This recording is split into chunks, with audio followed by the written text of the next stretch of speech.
Now this is the commandment, the statutes, and the ordinances that the Lord your God charged me to teach you to observe in the land that you are about to cross into and occupy, so that you and your children and your children's children may fear the Lord your God all the days of your life, and keep all his decrees and his commandments that I am commanding you, so that your days may be long.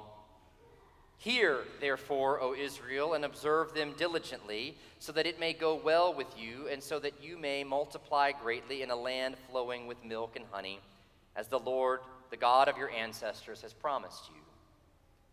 Hear, O Israel, the Lord is your God, the Lord alone. You shall love the Lord your God with all your heart, and with all your soul, and with all your might. Keep these words that I am commanding you today in your heart. Recite them to your children, and talk about them when you are at home, and when you are away, when you lie down, and when you rise. Bind them as a sign on your hand, fix them as an emblem on your forehead, and write them on the doorposts of your house and on your gates. This is the word of the Lord. Thanks be to God. We prize what we can see. Often these are physical creations, paintings, jewelry,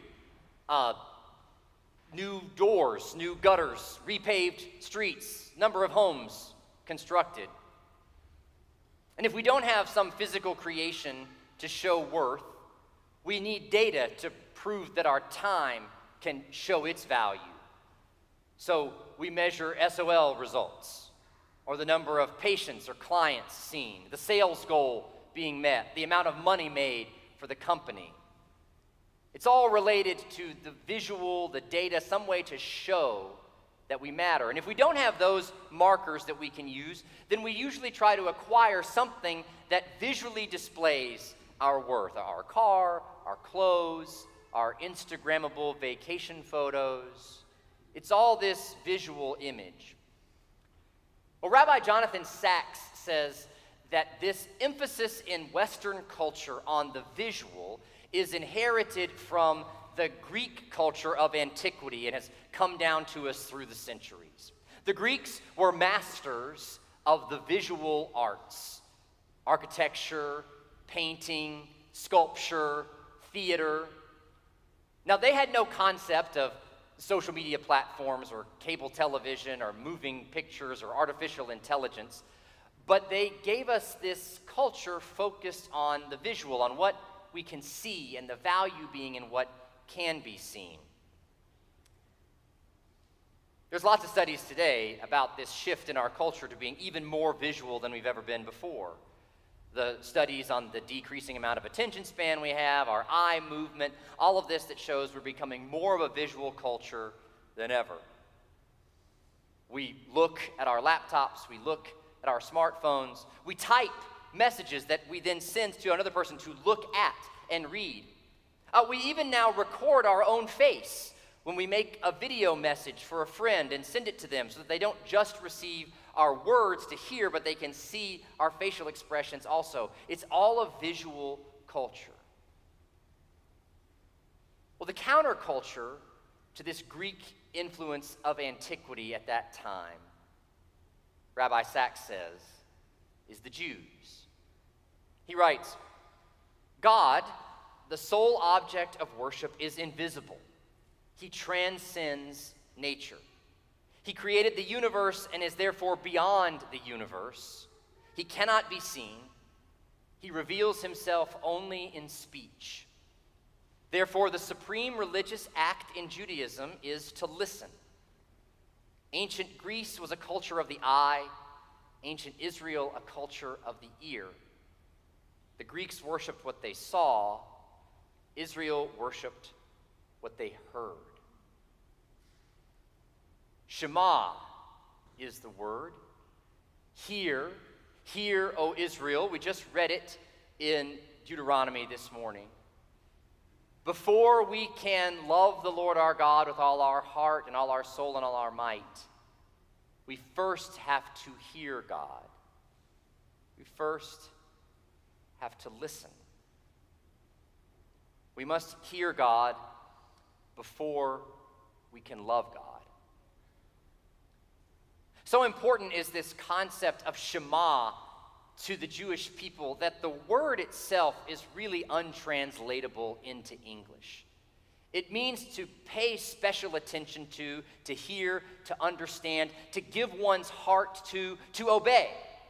In fact, ancient Hebrew doesn't have a word for obey.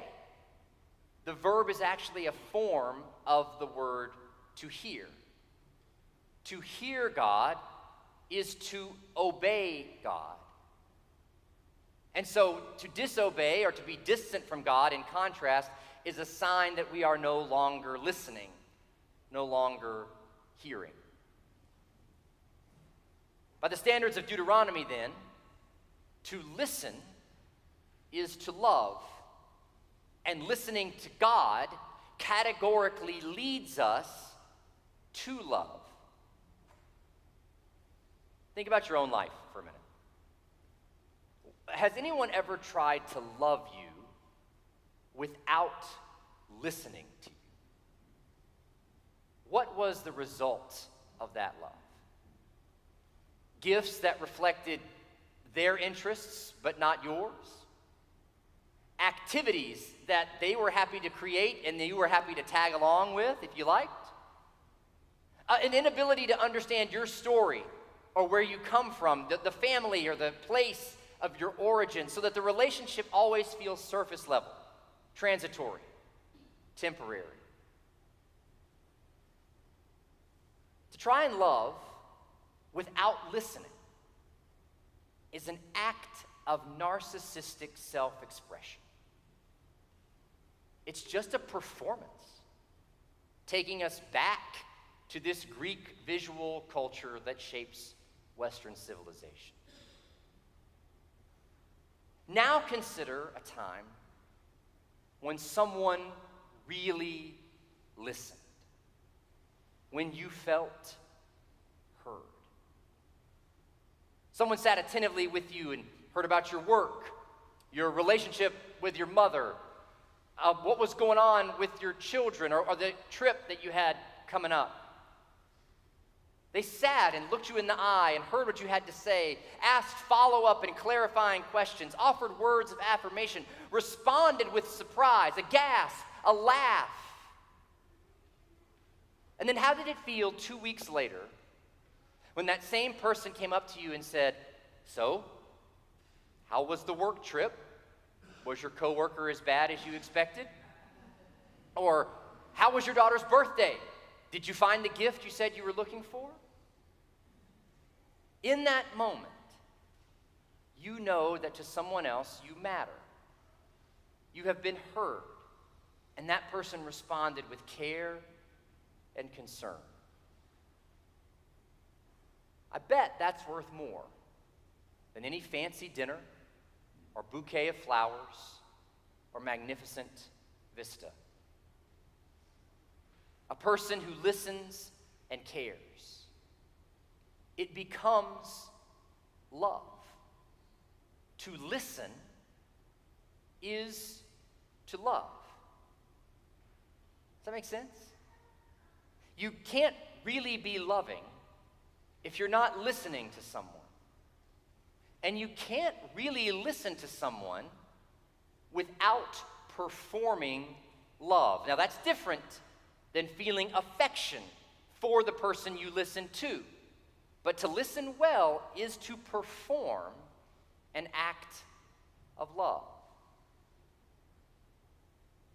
Loving becomes self-evident and necessary act on the part of the beloved, writes theologian Karl Barth. To hear the voice of God is to know the love of God.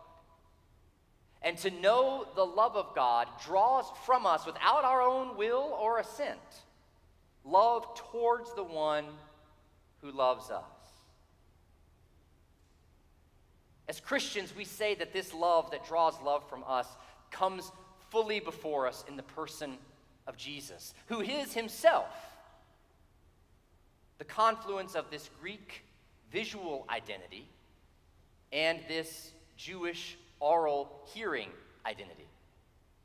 Jesus is a person, visual, seen, the Word made flesh, John, the gospel writer, puts it. Jesus was seen and experienced by his disciples, by the crowds, by the people he interacted with. But at the same time, it was what he said that commanded the most attention. Parable, command, a word of grace, or judgment. And Jesus took on a posture of listening to those he saw. The outcast, the widow, the tax collector, the wealthy, the soldier, the leader, the child.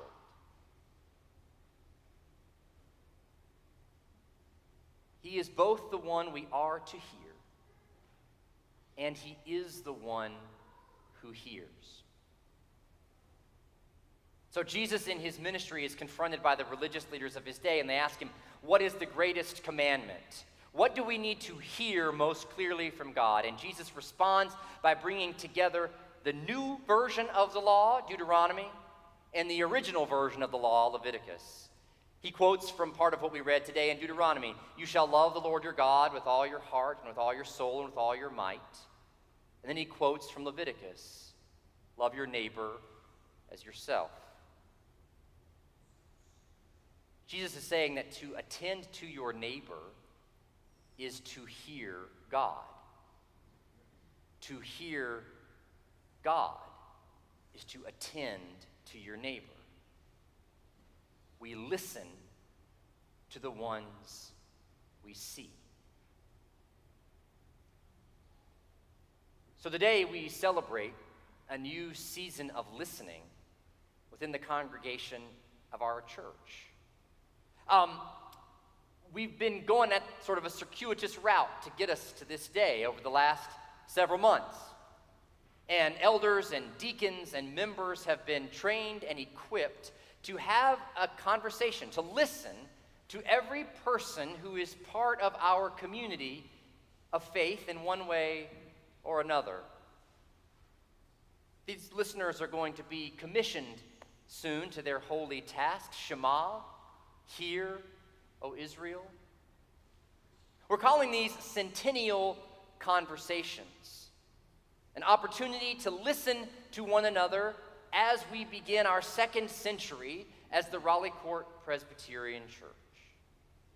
60 people whose job it is in the coming months to listen to every other person within our congregation in a one-on-one or a two-on-one meeting. Shepherds who are going to be nurturing those listeners so that somebody is supporting, praying for, and responding to their needs as well. Layers of listening and support through the congregation, layers of love.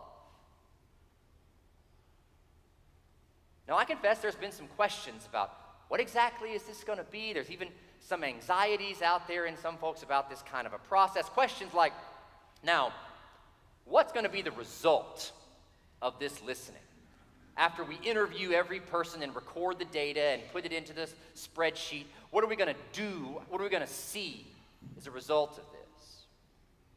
Some have anxieties about what's going to be shared with them, and what if it feels like it's too much to carry? There's curiosities about, is there some kind of agenda predetermined that's being pursued in this work? If that's your response, just invite you to take a breath and recognize that that's that voice of the visual, data-driven Greek influence that has been part of Western civilization for several thousand years. What we see because of our listening. That's the way our culture goes about thinking. And it's totally normal if that's your response, especially if you've been part of some kind of strategic planning or some kind of rebranding or reprogramming at your work or it's with some nonprofit that you're a part of. I understand why you'd have that reaction. But what if through this process we were to lean in to the faith of Jesus and his ancestors? What if we took the Shema into our hearts and into our ears? No purpose, no goal, no direction, no agenda. Just ears open to the love of God present between us and another. Not for the purpose of data or creating some new initiative or program, just the opportunity to hear someone, their strength, their soul, their heart. This holy listening could be a salve for a culture that is growing increasingly focused on what we can see and how we project ourselves to others. It might lead us to a richer life, a deeper community, a more full and holy existence. So when your centennial listener emails you, calls you in the next week or so, say yes. Find the time to sit together, to speak, and to listen.